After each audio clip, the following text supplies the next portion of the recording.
Have you ever wished you could eavesdrop on a conversation with a millionaire? My name is Michelle Thompson.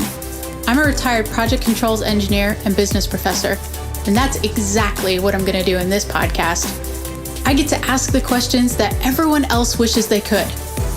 I'm going to find out exactly how they were able to build their empires through automation and outsourcing. And I'm going to break it down in a way that helps you build your business to run on autopilot. Don't miss out on Automate to Dominate.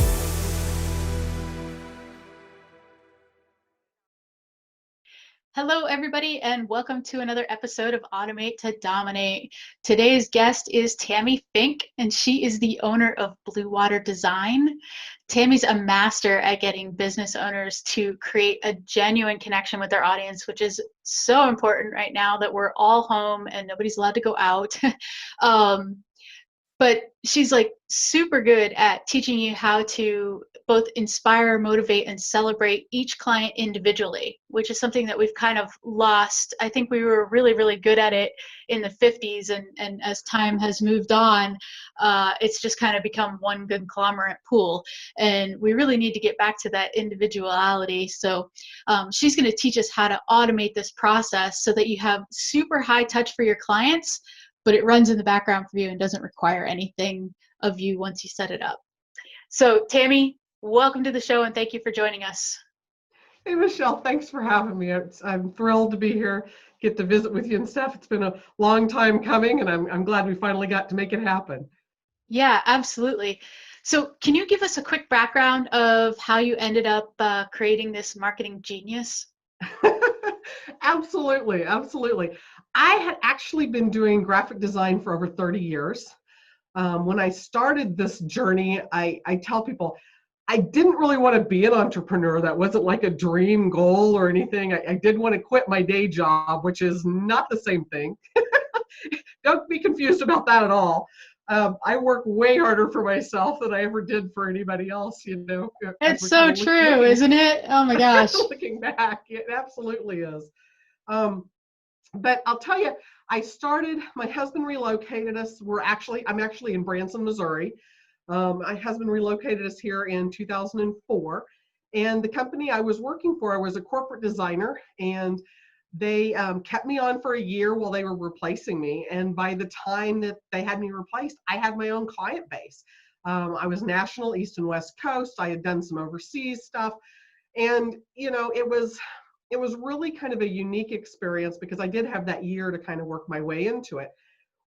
And I was helping people, you know, I've worked with some big brands. I've gotten, you know, in the history stuff, you know, I've worked with companies who worked with the brand with Cinnabon and Hershey's and Mighty Mouse, for those of you over 30. But, you know, there's been some really cool things and opportunities that I've gotten to do. And when I came into the online space, wow. I mean, it was, and I know there's a ton of people probably in your audience right now that are going through this same, you know, switch over, and all of a sudden having this realization that there's this online space that they know nothing about. You know, I'm pretty sure even after all these years, right? I've been running my own company for 16 years now. I'm still pretty sure my mom thinks I play Candy Crush all day long. I mean, there's just, they just don't have an idea between in the real world and the online space. And so I had worked with people. In fact, I just finished this last fall. I finished my 5,000th job. Good for you. Wow. 5,000 jobs. That's a huge milestone. I've done everything from logo design to I've designed stuff that goes on the back of a fleet truck, right? Vehicle wraps that do, you know, the big food trucks. I've done some of that. I mean, just little stuff and big stuff, and just really, really a wide variety of different types of design. And I've gotten to work with a lot of marketing agencies and web development companies, print shops. So all of that being said, I had basically been noticing, well, we could establish these remarkable brands for companies and stuff, you know, mom and pops and big corporations, that we could go in and help them along that journey. At some point, they weren't connecting back into like the real world. And so we kind of figured out how can we develop something that will allow them to bridge those connections between in real life and online. And so that's really where I started looking at things a little differently. And in our marketing tactic, well, I call it client first, right? We want to think of your clients first. What do they want from you? What are they going to be attracted to? How do they buy into your community and become a part of your bigger brand, right? And I think so many companies want that, but then maybe they don't know how to get that. Does that make sense, Michelle? I mean, I know it's a lot. Sorry, I had myself on mute, so I'm talking to you and nobody's hearing. So, yeah, yes, it absolutely makes sense, because I mean, you lose that tangible sense, right? When you're in the online world, like your mom says, you play Candy Crush all day. It's not real, right? If you're not like Right. in an office, it's not real. But you've gotten like really, really good at bridging that gap. And I know you talk about giving people M&Ms, right? So explain to me, let the audience know, what are these M&Ms? And they don't mean Hershey's M&Ms, which is actually funny that you said that you work for Hershey, because I grew up in Hershey's backyard. And I love I that. listened to Mighty Mouse like every Saturday. It was, so I'm dating myself, but that's okay.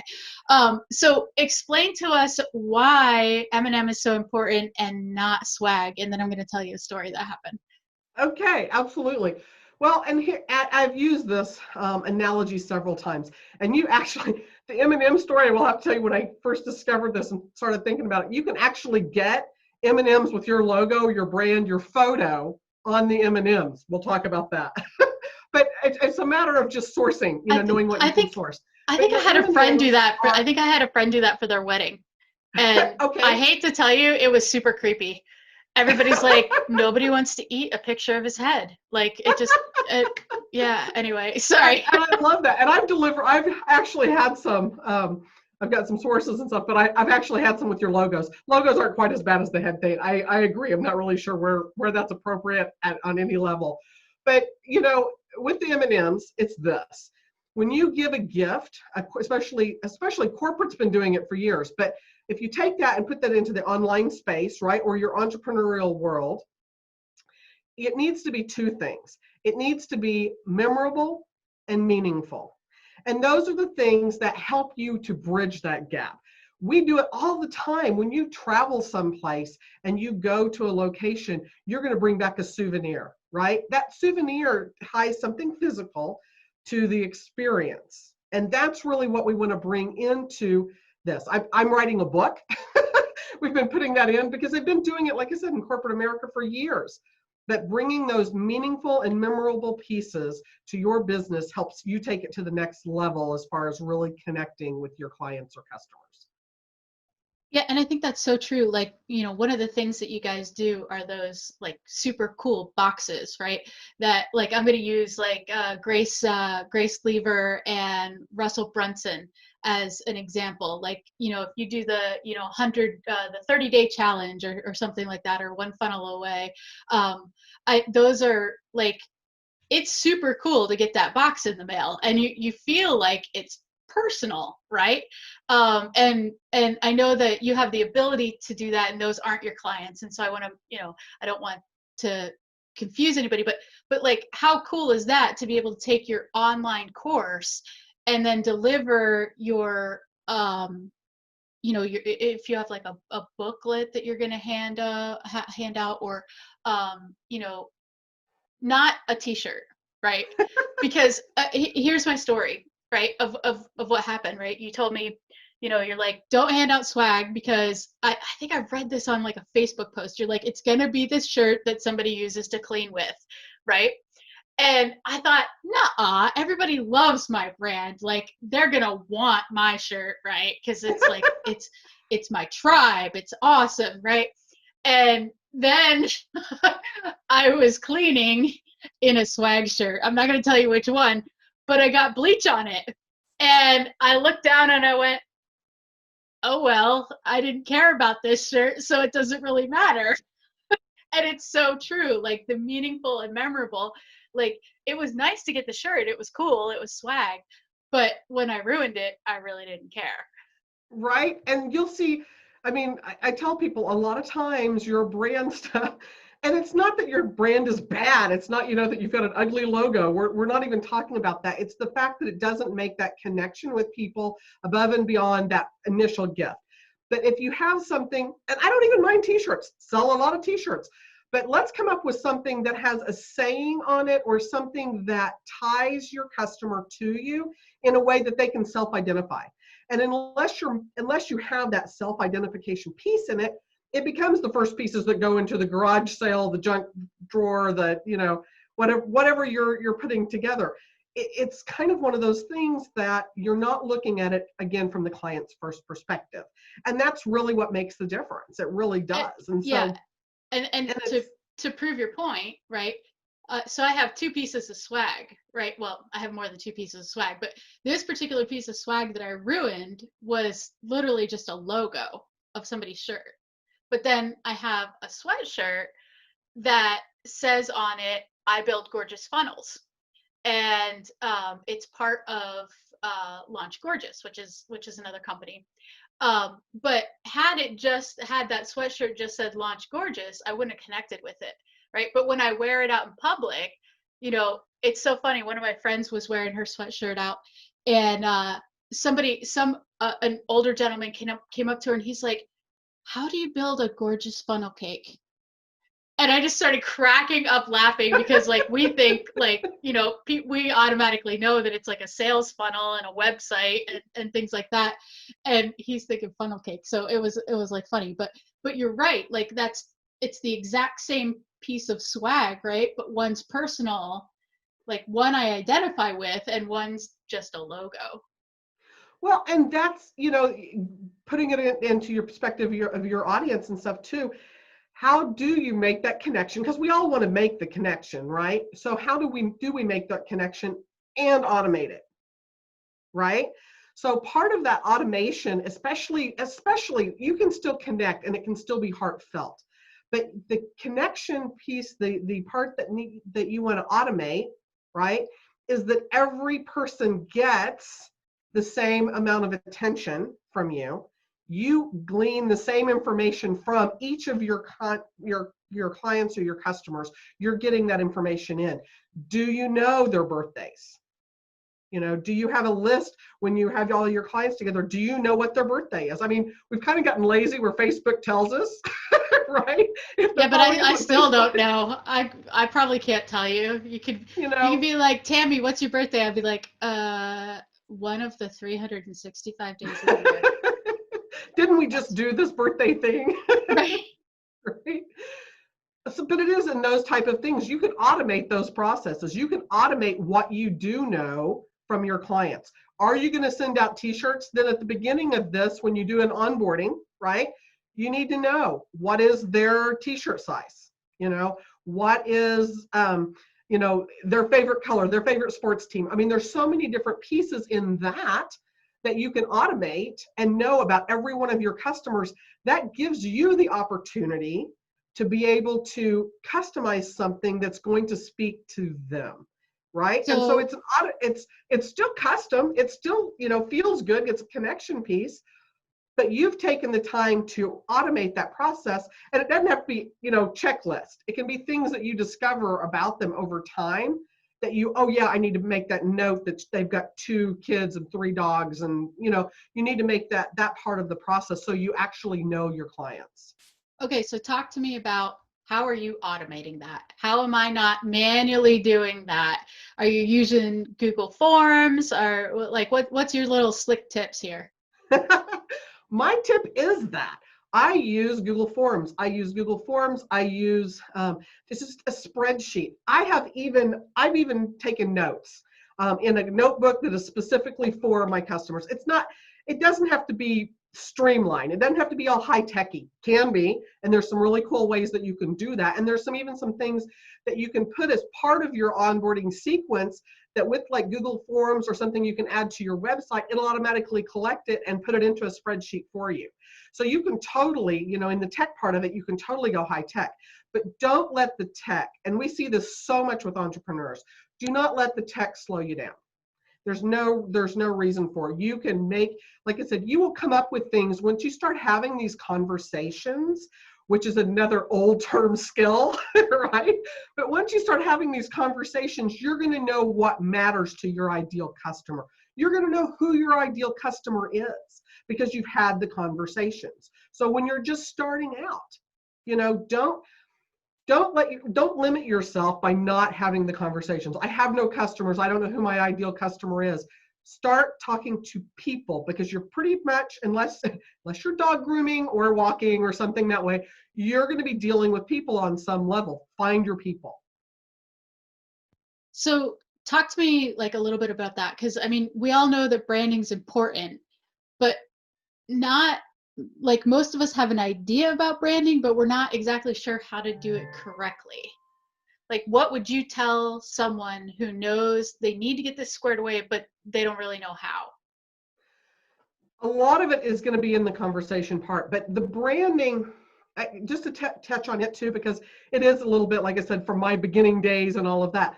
I still do logo design, right? I still put that together, and people, we have Canva, you know, there's so many different low bar resources that we have to build our brands and to build our logos and all of that.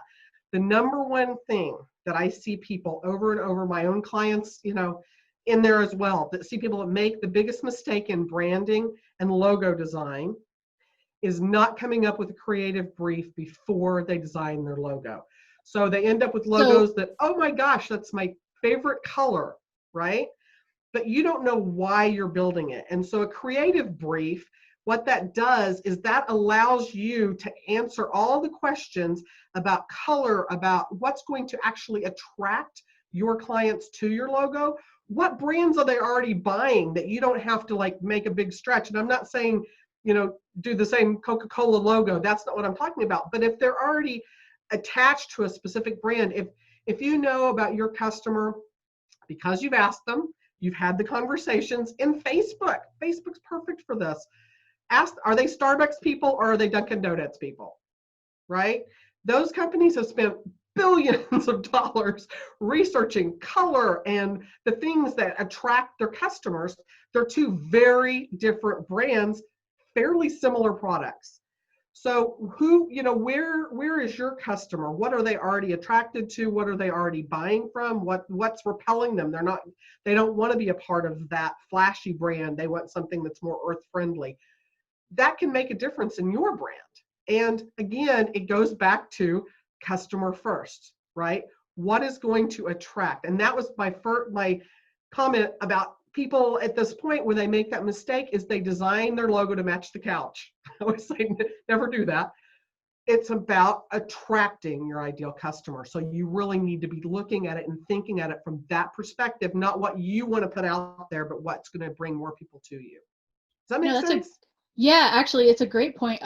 Like that's an awesome example, right? Because it's Starbucks and Dunkin' Donuts. They're pretty much both selling coffee, right? But Starbucks is selling the experience of come in and sit down and have a meeting and let's chat, and it's a cool environment to buy a Starbucks cup of coffee, whereas Dunkin' Donuts, like they actually have a guy running in their logo, right? It's the grab the coffee quick because you're on the run and you want something good, right? So it's both coffee but completely different audiences. That's a perfect example. Well, and I think that, like I said, most people can relate to that one on one place or another. And, you know, there's always going to be those conversations like, well, I don't know, you know, what coffee my ideal customer is. And it doesn't mean you can't sell to everybody, but specifically when you knit, and this goes down into the overall branding picture, right? When you're niching down, right? And I'm from Missouri, so it's niche. There's a T in there. But when you're is it a roof, down, not a roof? Or ideal customer is, right? The idea isn't that you can't sell to everybody, and it's not like a 35-year-old woman, blah, blah, blah. It's putting together who you're attracting to you, who you can best serve, because you can't serve absolutely everyone. And at this stage, and especially starting out, pick one, then you're marketing to that one demographic, and you're not, and sociographic, you're not trying to blanket to everybody. You'll still, I mean, I work with men and women. My brand is like pinky pink. I mean, it is way out there. It doesn't detract men from working with me. A lot of my customers are men, but it does help me to stand out a little bit in the marketplace, and the people that I want to work for and work with have to understand my quirky sense of humor and my, my oddball stuff. But when it comes down to it, I'm very serious as what we offer and how we can help you to develop your brand. Doesn't have to look anything like my brand, right? Because that's not what we do. And so when we're looking at, we actually walk along with our customers, right, our clients, and we say, let's learn about your clients. Let's learn about who you're attracting. So you've got to know that stuff, from the beginning. Even if, I don't say make it up, have conversations, figure it out who it is you want to work with and who you don't want to work with. So I believe you have a really, really cool freebie for this, right? So I'm sorry. I do. Yeah. So tell us about our top 3 tips. Tell us about that. Okay. And I'm going to give you, like I said, I'm going to give you some tips, and then I'm going to give you a freebie that has a few more. And what this is about your logo. We're going to take that particular item, and we're going to look at it and say, is it serving you? Is it attracting your customers to you? Are you being able to deliver what it is that you have to offer and still fill in all of those little details that make you unique, right? So I'm going to give you a couple of tips. Even if you already have your logo, this is for those people, because people are like, oh, I got my logo, been having that for years. Are you doing some of these things with it? First thing I want to say is, are you taking that logo and is it high quality everywhere you go? If you designed it in Canva, you're not going to be able to take it from Canva and put it on the side of a bus, okay? Or you may not need a bus, you may be all the way online, but even your online people, you have to have in the back of your head that there's a good chance at some point you're going to sponsor something. You're going to do a trade show. You're going to do an event. You may do your own events. So you're going to need to take your little bitty only online logo and be able to expand it. You're not going to be able to do that in Canva. So when you tell people, oh, just grab it off my website, never do that. Because that logo gets floated out there, and then all of a sudden people are printing with it. You cannot use the same size logo from web to go to print. So you need to know that. You can. It just looks like crap. It does, and you can. And then you look like crap. A designer. That's one of my pet peeves. But I can tell and look at a logo and go, oh my gosh, that's totally. And I've had people tell me that. Oh, just grab. I know I need a Chamber of Commerce ad. Just grab it off my logo off my website. Do not do that. So that's my first tip. Is know what types of font files that you have available. If you've gotten from a designer, know where those are at. That brings up my second point. Know where that's at. Yeah. Okay. So they need an EPS file, or what file? You need to have a high resolution JPEG image. That's fine. That'll get you through a lot of the stuff that you'll do, even some of the printing that you'll do online. If you're going to do anything with signage, banners, anything that's larger than this, even some of your t-shirts, depending on what you do with your logo, you're going to need that in what they call a .eps file, right? Those files are going to be files that you get from a designer. A designer can sometimes redo yours if you've done it in Canva, and they can build it in a higher resolution. I've done that for lots of clients. If your web designer designed your logo, you're going to want to have somebody recreate it at some point. But yeah, an EPS, a .png file is something that's been fairly new in the last 5-10 years. That we didn't have back in the day, but that file is nice because it has a transparent background, a clear background. Yeah, that's super you can lay it in on the top of a lot of other things. You'll see that a lot in web. You'll see it, put together and stuff that way. Again, it won't go on the side of a bus, but it'll at least get you started, with something with a transparent background. So those are probably my 3 basics that you'll need as far as putting it together. Most of the time, designing something in Illustrator, Adobe Illustrator, if you're going to just DIY it, that's something that you can do and and be able to get it into the file formats that you need all the way across the board from web to print. Does that make sense? Yeah. Tell us about the Legendary Logo Bootcamp. What is that, and what do they accomplish by going through that? What I did was I took into account that a lot of people are wanting to DIY their logos, or they're going to hire a designer, whether that's an inexpensive somebody, whoever that is. What I saw happening in the marketplace was you'll see it all over the place. You'll see people post up their logos and go, oh, I'm designing this logo and this logo and this logo. Which logo do you like best?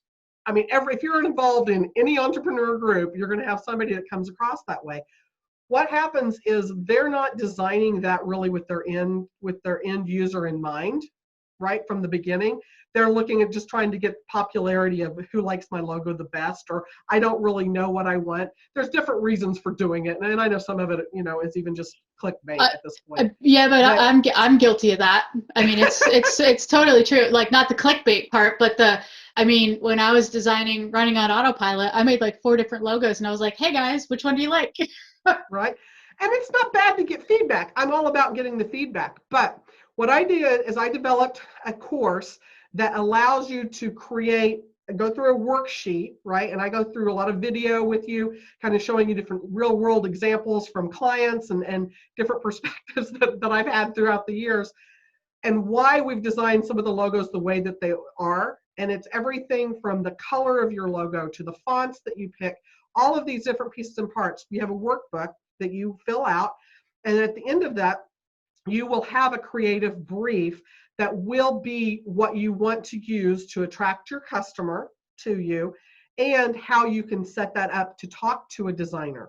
Because I can't tell you, one of the phrases I ought to have on a t-shirt is, I don't know what I want, but I'll know it when I see it, right?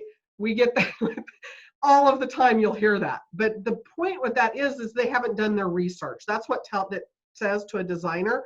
There's this gap that you've got to do from your creative, whoever that's going to be, and it may even be yourself, and that's fine too.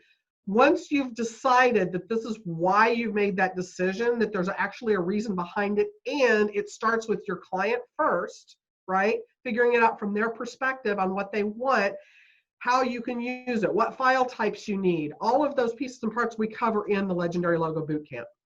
So it's not about getting your logo, right? You're not going to get a logo at the end of it, but it's a way that you can go through and make all the decisions necessary before you hire a designer. It's going to save you a ton of time.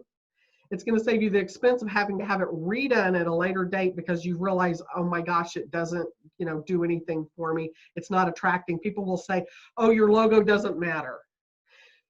It only doesn't matter if it's not attracting your customer, right? If it's going to attract your customer, it matters.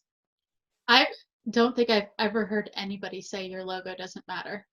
That's really funny that somebody really, that's shocking, because like that's pretty much your first face forward, right? So how does somebody find the Legendary Logo Bootcamp? Where do they go to get it? You can go, and I'll drop a link and stuff too. You can go to legendarylogobootcamp.com.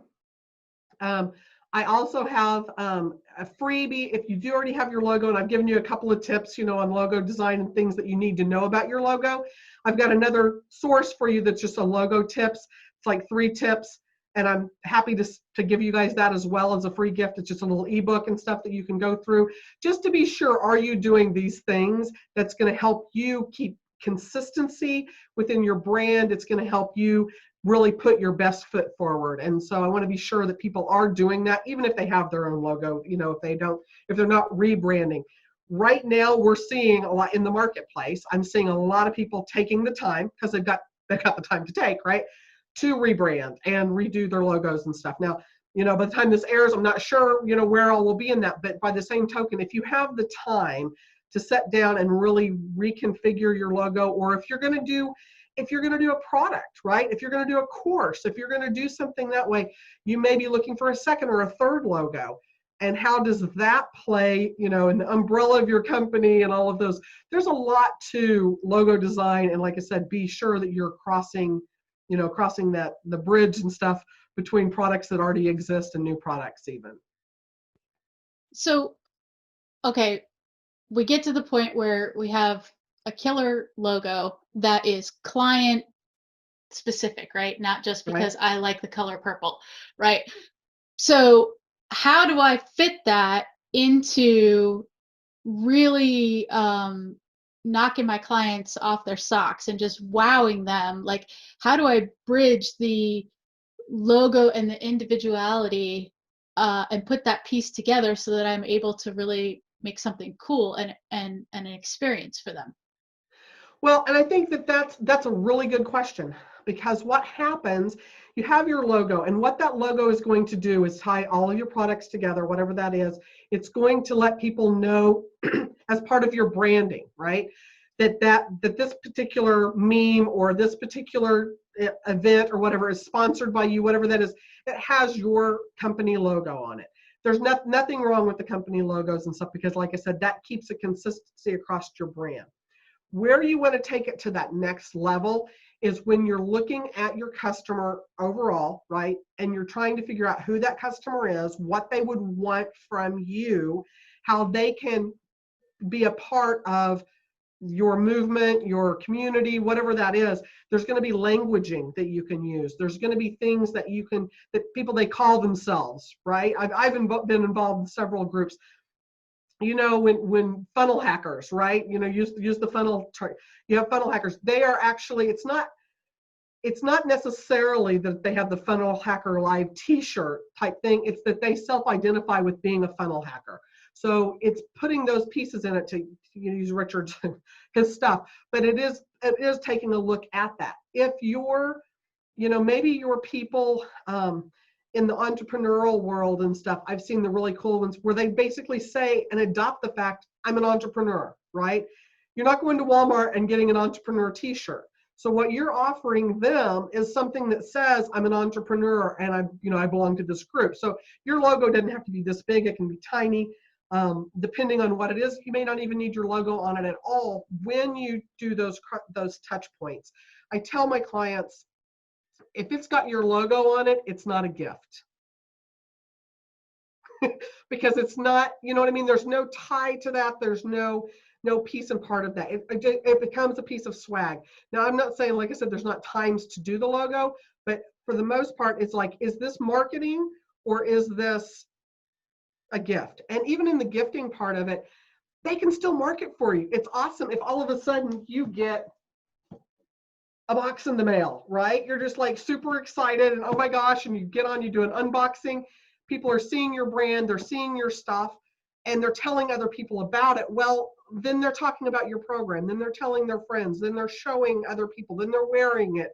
Or I tell people, if you can get in their closet, if you can get on their desk, or if you can get in the kitchen, right? You've become a part of their lives. And that's really where you're trying to bring that to the next level.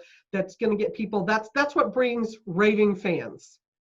Yeah, right? and That's what makes that conversion.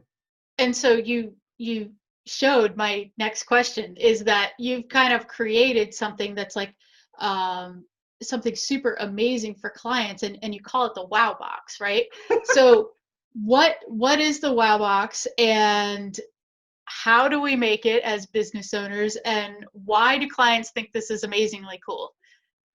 I think that, like I said, when I come along and I work with my clients and stuff, I go through and we figure out who their client is and what they want. How many touch points do you want to figure out over the year? How much, what kind of return on investment are you looking at? Because you're going to have a budget, right, to be able to put this together. Whether you DIY it, whether you hire somebody like me or work with another agency, when you're putting all of these pieces together, you're looking at what is the customer journey going to be, right? So like with my wow boxes and stuff, that's for my clients and stuff that I send out to my own clients, that says, hey, this is something that's a little bit different. I've thought of you. I do mugs. I don't have one down here, but I have mugs and stuff that I've done, not just the mugs that have the coffee mugs, right, with the name on the side and all of that, but I actually have handcrafted pottery mugs that I send out to my clients. which I absolutely love, and it's something that I get people telling me, I drink my coffee every morning and think of you. It doesn't have my brand anywhere on it, right? That's But cool. they connect the pieces because I've allowed them to connect the pieces as to what I want them to do. You kind So of it have does. a pottery in though. Like that's not fair. Okay, I have a pottery in. But you don't have to. I mean, I've done specific products. I had some copper bracelets made that had fierce stamped into them or whatever, that I sent out to a group of women and stuff for a client, that we kind of went through those pieces and stuff. So it is, like I said, you can look at other places. Etsy's a great place. I mean, if you're going to look for places, it's just a lot to take on. I will tell you. I know people that send out their own training materials and do a lot of that stuff, and it's time consuming. So we have a source through our Wow Factor program where we actually go through, and like I said, it's all automated from ordering. If you have a group of people that you're speaking to and all of that, we do all the automation process from the design to the creation to the order fulfillment, and everything gets shipped directly to your customer. You don't even have to deal with that part. So I've done on the in the bigger things, I've done a lot of that heavy lifting so that you don't have to DIY it. But starting out, just do, you can do a letter, an envelope, and a card, right? 50 cents. You can take the time to say, hey, I'm thinking of you. It is one of those deals, again, this is not a place for you to throw your logo on everything. This is a place for you to be able to be heartfelt, handwrite it. If you don't want to handwrite it and your handwriting is horrible, happens to a lot of people, there's handwriting fonts all over the place that look really similar, and you can sign every one of them in a different colored pen, call it a day, but you don't have to make it, so you can make it as easy or as difficult as you want. There are places and stuff, like I said, that we go through, and the clients that I work with, we put together, like I said, do you want to send out birthday cards? We set that process up for you. It's all automated. Do you want to send out, a gift, a mug, cupcakes? We can send cupcakes in the mail to your people. So, I mean, there's so many different sources of things that you can do. Again, it's about who your customer is, what kind of feeling you're wanting them to do. What are they wanting to relate with by the time they get done working with you, right? How are they self-identifying? Are they part of the team or the tribe or the community, whatever that is? And are they kind of coming into it with an idea that they're a part of something that's bigger than themselves, and they're thrilled to tell everybody they know about it? Yeah. So let's say like I'm just not a creative, right? It's just not that part of my brain. Like some people have it and some people don't. Like, is there anything that you have that could maybe jog our creative juices for implementing this in our own business?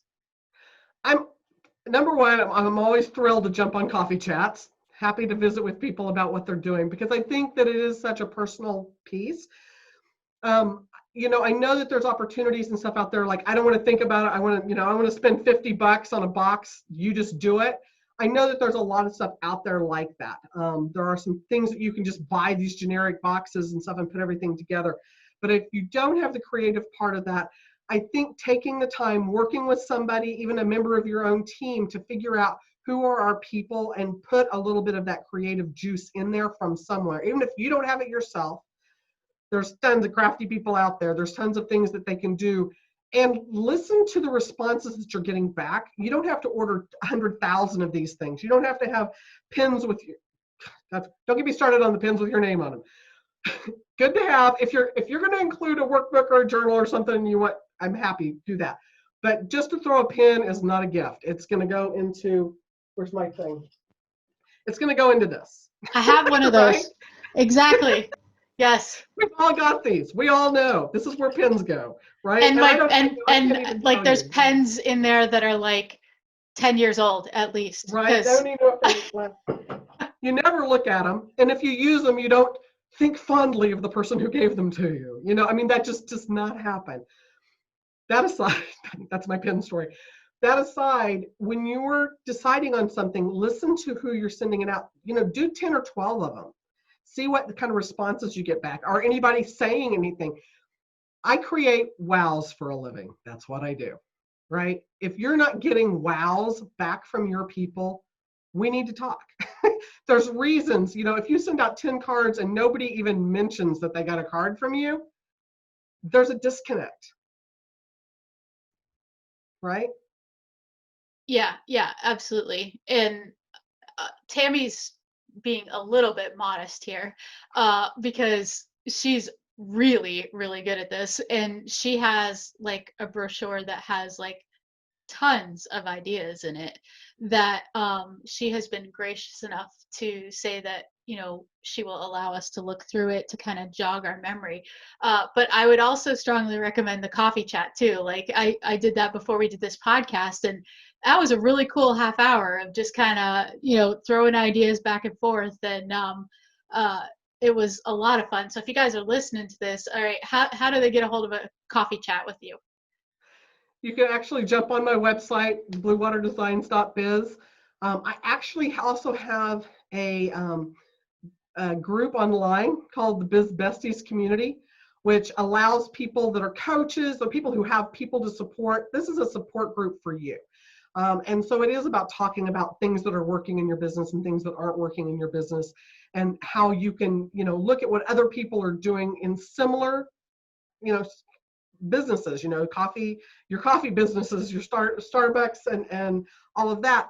You can take a look at similar businesses and saying, this is really working well. How can I make it something that I can offer to my clients that's my unique customer experience? And we could get off on a whole conversation about creating unique customer experiences, but this is part of that, right? This is those baby steps going into this, your logo, your things that only you can deliver in a way that only you can do for your customers. Your customers love you. And so it's figuring out how do they get to tell other people about you? How do they work their way through? You mentioned, the going through the my wow book.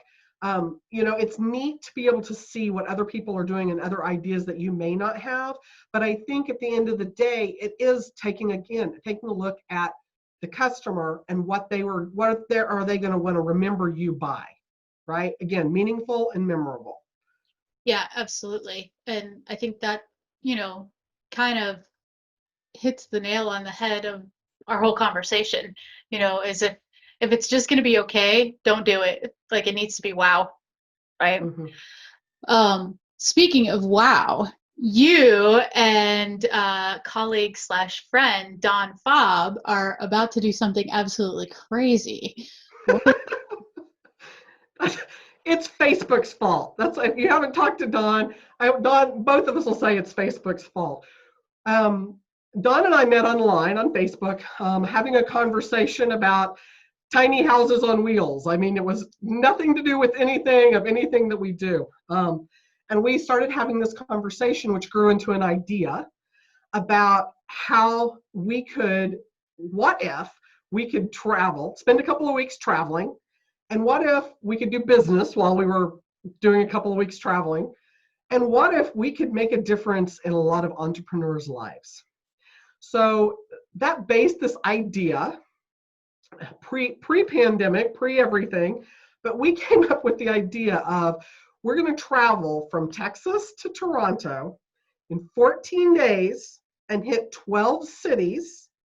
Within those cities, we're going to be working with small business organizations to sponsor and develop conversations, training opportunities within each of those communities that we can go to people and we can talk about everything from being a healthy entrepreneur. I mean, Dawn's got some fantastic stuff with that. I mean, she is just spot on, dealing with the business stuff. She's written multiple books, bless her heart. She's got it all out there, but we're going to be delivering those kind of connection points.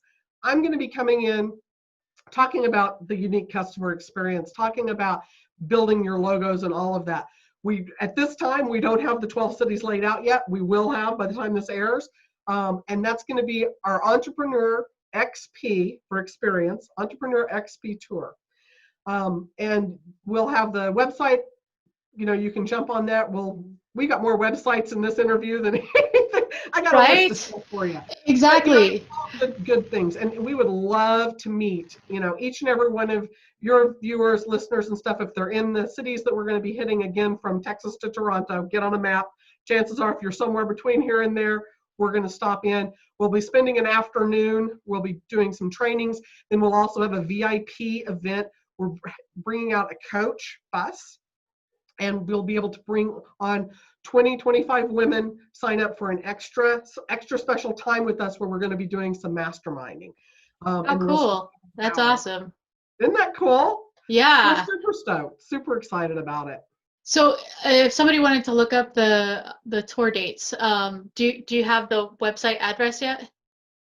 We'll have, by the time this airs, it'll be entrepreneurxp.com. Okay. And we will, like I said, I'll get you that link too as we kind of go through. But it'll have like where we're going to be, everything. There'll be pre-purchased tickets and stuff. It won't be any on sale at the event. Everything will be done pre-hand. We've got T-shirts. We've got cool entrepreneur T-shirts. You know we would. So there's a lot of pieces and parts to that and stuff. Like I said, I'm finishing a book called The Wow Factor this spring. That's going to be coming out.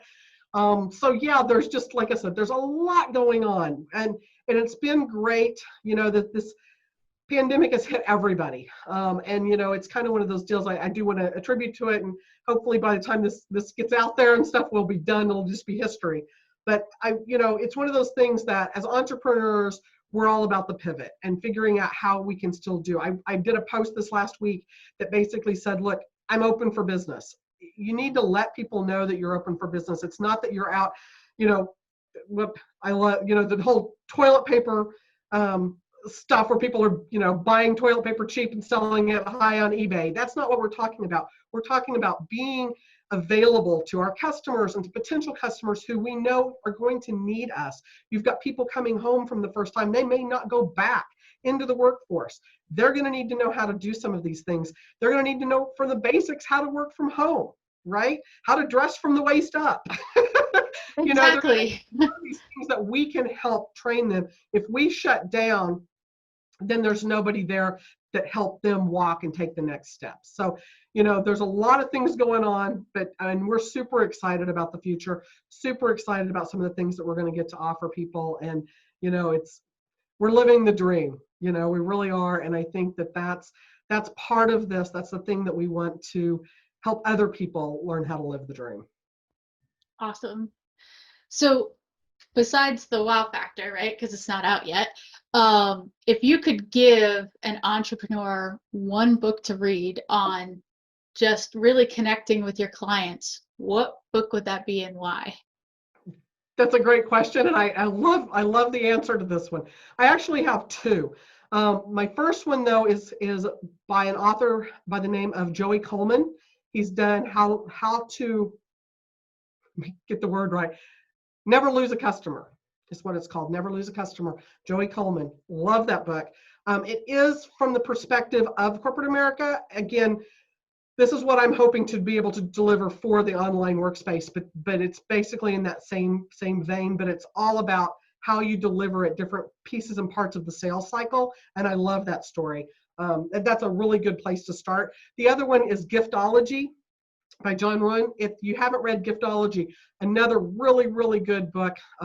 Christian company, love that. They have a very high-end gift program, but it's still, like I said, you don't have to necessarily deliver at a huge scale. You can do something that's small and tangible, meaningful and memorable to your client. It's going to make a difference, right? It's going to make a difference in their world, and getting that, you know, you don't have to have 100,000 raving fans. You know, you can do a lot with 20, 25 people who just think you're amazing, right? There's a lot that can be done with that.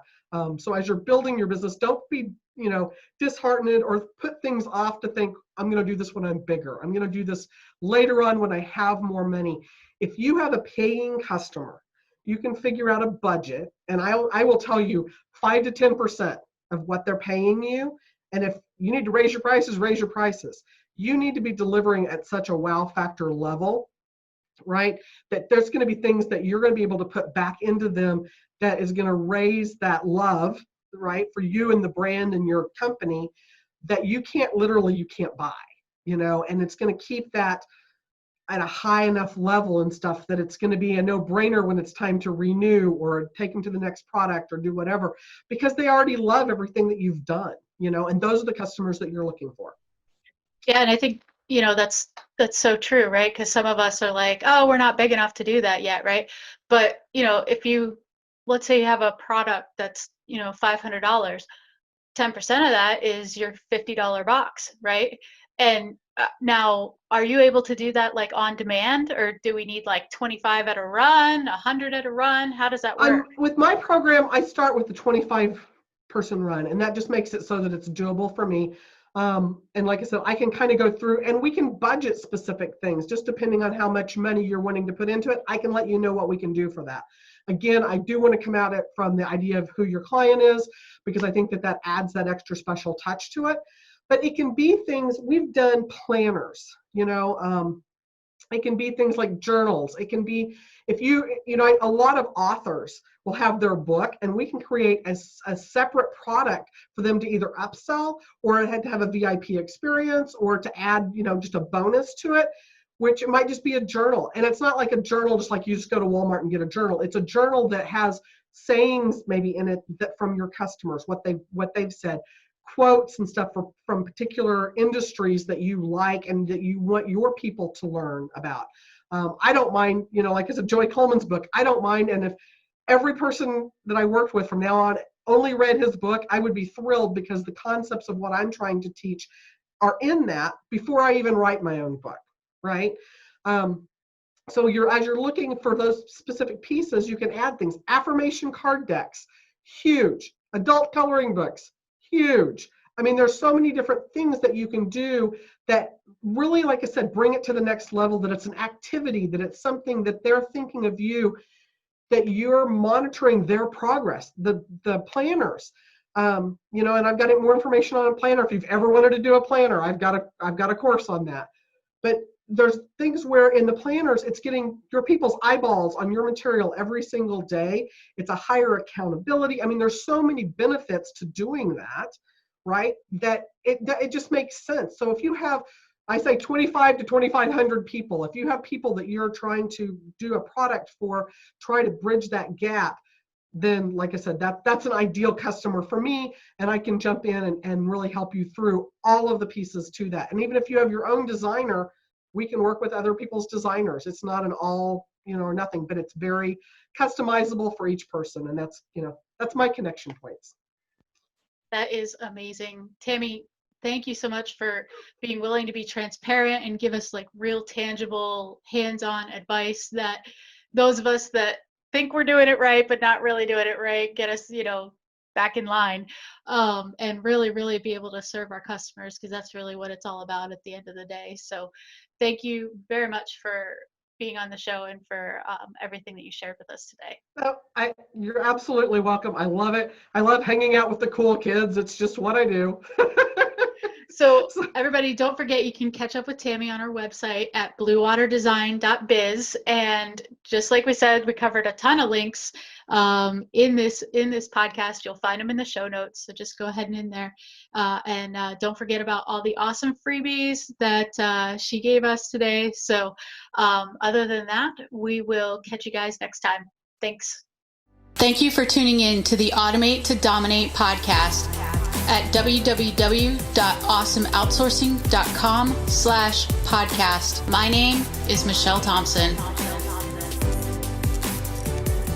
Hey guys, if you absolutely love this show, I would greatly appreciate it if you would head on over to iTunes, subscribe, and leave us a 5-star written review.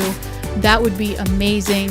And as always, if you guys know somebody who should be listening to this podcast, please don't keep it all to yourself. Share it with your friends.